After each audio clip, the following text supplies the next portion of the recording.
حضرت سالبہ بن عبد الرحمن میرے کریم محبوب علیہ السلام کے صحابی ہیں، غریب ہیں.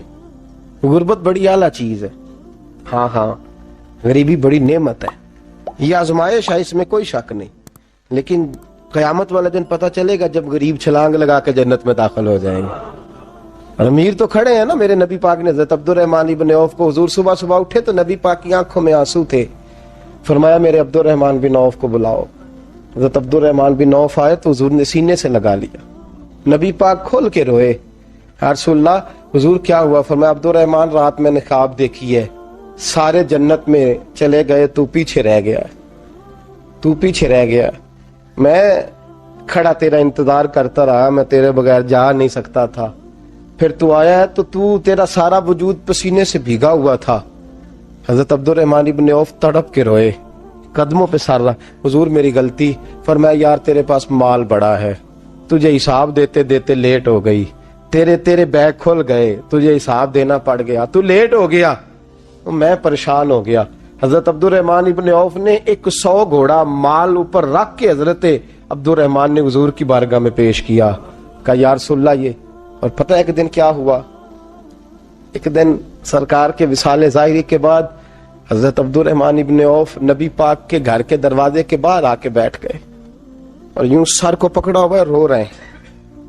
حضرت ام سلمہ حضور کی زوجہ باہر آئیں. کہا بیٹا عبد الرحمن کیا ہوا؟ جب پوچھا کیا ہوا تو اور کھول کے روئے. کہا کیوں روتا ہے؟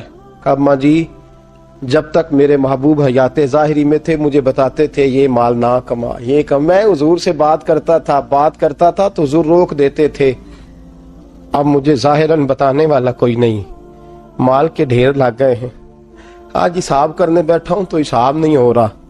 سوچتا ہوں اگر میں پھنس گیا تو مجھے کون اس سے بچائے گا؟ آپ محبوب کی زوجہ ہیں، میری ماں ہے، میں آپ کے پاس آیا ہوں. اماں جی مجھے بتائیں میں کیا کروں؟ تو حضرت ام سلمہ بھی رو پڑی. کہنے لگے محبوب تھے، میں کہاں ان کی ترجمانی کر سکتی ہوں، میں نبی پاک کی ترجمانی کیسے کروں؟ کہا اماں جی خدا واسطے مجھے کوئی حکم دے دیں، مجھے لگتا ہے عبد الرحمن برباد ہو جائے گا، ہلاک ہو جائے گا. خدا را مجھے کچھ بتا دیں، اتنا سارا مال ہے، میں کہاں اس کا حساب دوں گا؟ مہربانی فرمائیں، یہ تجارتیں میرے گلے پڑ رہی ہیں. حضرت ام سلمہ کی جب منت کی تو فرمانے لگی جا بیٹے آدھا خیرات کر دے. کتنا؟ 2.5% نہیں، کتنے فیصد ہے؟ 50%، 50%.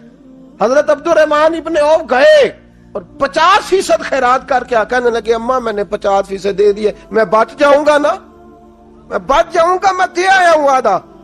تو حضرت ام سلمہ فرمانے لگی میں نبی پاک کی بارگاہ میں سفارش کروں گی تیری، اور نبی پاک اللہ کی بارگاہ میں سفارش کرے صلی اللہ علیہ وسلم.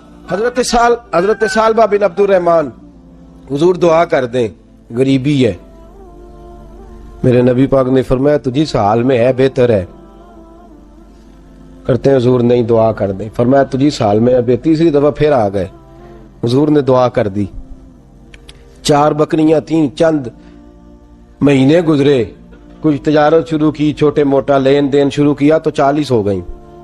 کچھ وقت اور گزرا تو ریوڑ بن گیا، پھر گائیں بھی آ گئیں، پھر اونٹ بھی آ گئے، پھر لائنیں لگ گئی. پھر ہر وقت حضور کے قریب بیٹھنے کو دل کرتا تھا. اب لین دین کے معاملات تھے، اب ذرا طبیعت تھوڑی پیچھے ہٹنے لگی، تھوڑا دل پیچھے ہٹنے لگا. پہلے 5 نمازیں مسجد میں، پھر زور اثر کی چھٹی. میری طرف دیکھو اور دیکھو میں کیا عرض کر رہا ہوں. پھر زور اثر گئی، پھر کچھ وقت گزرا تو مغرب بھی گئی، پھر اتنی بڑی حویلی کوئی نہیں. پھر باہر جا کے مدینے سے ڈیرا لگا لیا، جمعے کے جمعے آتے. زکوٰۃ کا حکم آ گیا 2 ہجری میں. حضرت ابو ہریرہ رضی اللہ تعالیٰ عنہ امیر زکوٰۃ مقرر ہوئے. 5 اونٹوں پر 1 بکری، یہ زکوٰۃ ٹھہری. اب جب گئے نا اونٹ گنے اور بکریاں گننے لگے، اوہو 1 کروڑ پہ 2.5 لاکھ. کس نے دیا تھا؟ دعا کس نے فرمائی؟ اوہو اتنا، میرے پیسے بینک سے میسج آ جائے گا اتنے کم ہو گئے. اوہو بڑی مصیبت بنے گی. میرے تو خوشی ہوتی ہے جب آتے ہیں تو اب یہ والا میسج بھی چلے گا کہ اتنے مائنس ہو گئے. توبہ توبہ، پریشانی لگ گئی. بڑی طبیعت، انکار نہیں کیا. کہنے لگے حضور سے جا کے عرض کرنا میں خود آؤں گا، اور جہاں محبوبیت ہو وہاں اتنے لفظ بھی بے ادبی ہیں، وہاں ٹھہر جاؤ، سوچتا ہوں، سمجھتا ہوں، غور کرتا ہوں، یہ جملے بھی وہاں توہین ہوتے ہیں۔ محبوب ہو اور وہاں انسان سوچ سمجھ کی بات کرے، وہاں انسان، بابا بلے شاہ صاحب نے کہا عقل آخ دی چگے نو سام کے رکھ، عشق آخ دے بال کے سیکنا چاہیے ہے۔ کہا جا کے کہنا میں آؤں گا۔ سب کی زکوٰۃ لے آئے، در رسول پہ آئے، حضور نے فرمایا پہلے سال با کی بات بتاؤ، پتا تھا نا پہلے سال با۔ حضور اس نے کہا تھا میں آؤں گا۔ حضرت ابو ہریرہ کہتے ہیں نبی پاک نے ٹھنڈی آہ بھری، آہ ٹھنڈی، فرمایا ہلاک ہو گیا۔ اس کو کہا تھا نہ اس چکر میں پڑ، ہلاک ہو گیا، ہلاک۔ حضرت ابو ہریرہ فرماتے ہیں دو باریک باریک آنسوؤں کے قطرے بھی میں نے محبوب کی آنکھوں میں دیکھے۔ اپنا ہے نا تو دکھ ہوا، یار میرا اپنا تھا، یہ ہلاک ہی ہو گیا ہے، کدھر چلا گیا ہے۔ ان کو بھی بعد میں خیال آیا، او ہو میں تو غریب تھا، یہ آیا کدھر سے تھا، میں تو غلامی رسول میں آتا گیا تو رب میری عزتیں بڑھاتا گیا، یہ میں کس چکر میں پڑ گیا۔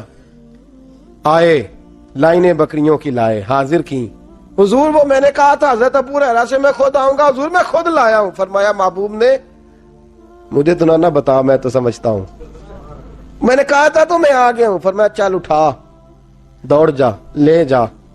حضرت ابو ہریرہ فرماتے ہیں انکار محبوب نے سالبہ کو کیا، لیکن آنسو ابو بکر صدیق کے بھی نکل گئے۔ فرماتے ہیں درد عثمان غنی کو بھی ہونے لگا، تڑپ مولا علی بھی گئے۔ فرمایا جا لے جا، نہیں چاہیے تیرے پیسے۔ فرماتے ہیں سالبہ نے ہاتھ باندھے، کہا محبوبہ غلطی ہو گئی، حضور مجھے، فرمایا تجھے کہا نہ تیرے نہیں چاہیے، نکل جا۔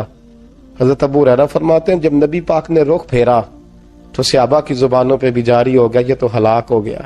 کہتے ہیں مدینے میں قحط پڑ گیا، محبوب نے فرمایا بلال تو بھی آج لا، ایک خشک چھوارا حضرت بلال کا قبول ہو گیا۔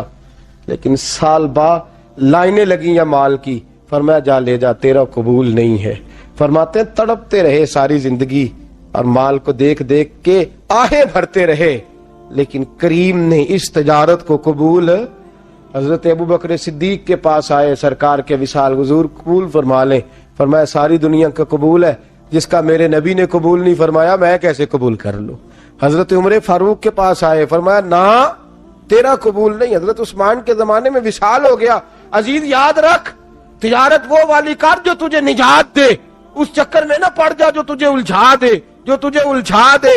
قرآن مجید کی آیت آئی اقترب للناس حسابہم وہم فی غفلۃ معرضون، لوگوں کا حساب قریب آ گیا ہے اور وہ ابھی بھی غفلت میں پڑے ہیں، ابھی بھی 2 کے 4 اور 4 کے 10 کر رہے ہیں، حساب کا وقت قریب آ گیا۔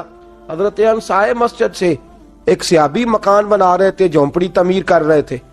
حضرت انس کو پریشان دیکھا، کہنے لگے انس خیر تو ہے، کوئی نئی آیت تو نہیں آئی؟ تو جناب انس کہنے لگے آیت تو آ گئی ہے، رب نے کہہ دیا کہ حساب قریب آ گیا، تیاری کر لو۔ جھونپڑی بنا رہے ہیں، محل نہیں، جھونپڑی بنا رہے تھے، ابھی دیوار کچی مکمل نہیں ہوئی تھی، ہاتھ جھاڑ دیے صحابی نے۔ ادھر رخ پھیرا تو حضرت انس کہنے لگے کہاں جا رہے ہو؟ کہنے لگے بھئی میں حساب نہیں دے سکتا، میں مصطفیٰ کے پاس جا رہا ہوں، میں نے نہیں دیوار بنانی، بس بھئی میری اس دوڑ سے بس میں کوئی نہیں حساب دے سکتا، میں کمزور ہوں۔ میرے رسول کائنات صلی اللہ تعالی علیہ وسلم نے، میرے دوستو تجارت کرو لیکن اس کو عبادت سمجھ کے کرو۔ اگر تمہیں چوک وہاں دکان پہ بیٹھے خدا بھول جاتا ہے اور سودا کرتے وقت رب رسول کی باتیں تمہیں بھول جاتی ہیں، تو پھر تو تم وانتم موردون میں ہو، پھر تو تم غافل ہو۔